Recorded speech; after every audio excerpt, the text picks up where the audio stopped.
Hello everyone, welcome to my cooking blog. आज की जो रेसिपी है ना, उसे बहुत सारी यादें जुड़ी हुई हैं। बहुत ही खास है ये रेसिपी मेरे लिए।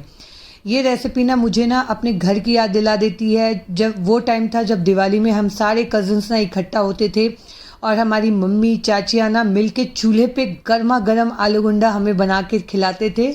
तो हम बच्चे ना 2 की जगह 4 आलू गुंडा खा जाते थे। उस आलू गुंडा का जो टेस्ट था ना, अपनापन था, उसमें प्यार था, वो टेस्ट तो मुझे आज तक कहीं नहीं मिला। पर मैंने सोचा क्यों ना ये रेसिपी आपके साथ भी शेयर की जाए। मेरे घर की ये रेसिपी है, बहुत ही टेस्टी बनती है और खाने में ना बहुत ही लाजवाब लगती है।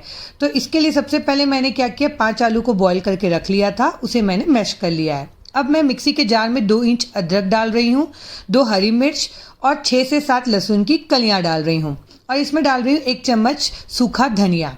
इसे हम क्या करेंगे ना, दरदरा सा पीस लेंगे मिक्सी में बिना पानी डाले। देखिए, आप चाहें तो सिलबट्टे में भी पीस सकते हैं या तो मिक्सी में भी पीस सकते हैं। देखिए, बिल्कुल दरदरा टेक्सचर होना चाहिए इसका। हमें इसको ना पेस्ट बिल्कुल नहीं बनाना है। अब मैंने क्या किया, एक कढ़ाई पे सरसों का तेल डाला है 2 चम्मच और उसमें मैं लगभग 1/4 कप जितना फल्ली के दाने डाल रही हूँ। ये जो आलू का मसाला है ना, सरसों तेल में बहुत ही अच्छा लगता है। तो फल्ली को ना हमें अच्छे से भून लेना है, थोड़ा क्रिस्प होते तक के। और अब इसे क्या करेंगे, हम अलग से निकाल के आप रख लीजिएगा। इसे हम बाद में यूज़ करेंगे।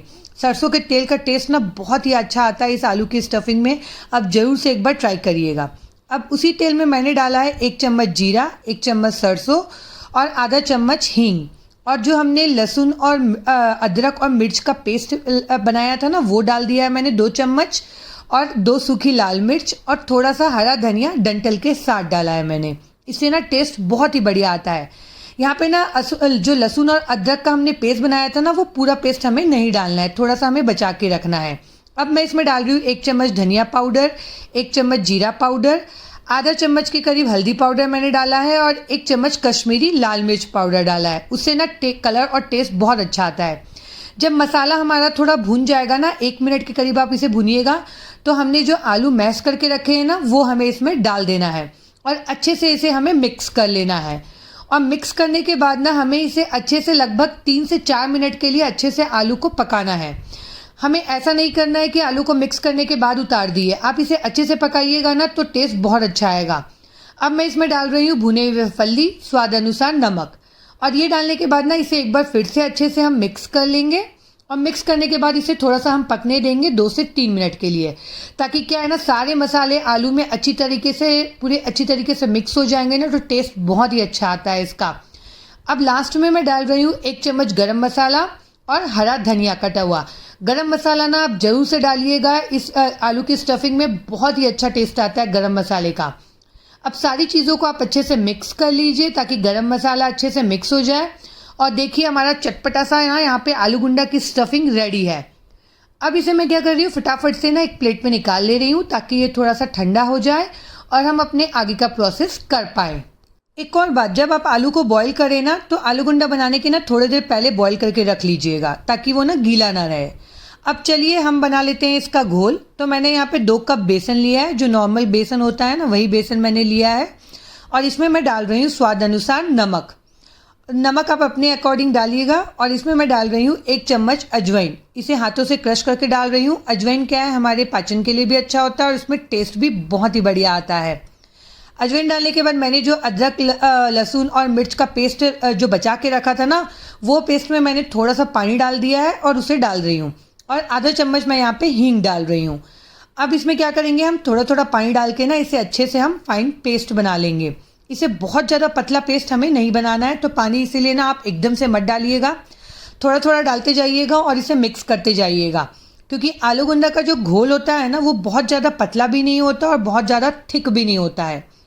एक मीडियम कंसिस्टेंसी होनी चाहिए इसके लिए, क्योंकि बहुत ज़्यादा पतला कर देंगे ना तो कोटिंग नहीं आएगी आपकी, और बहुत ज़्यादा मोटा कर देंगे तो बेसन बेसन लगेगा।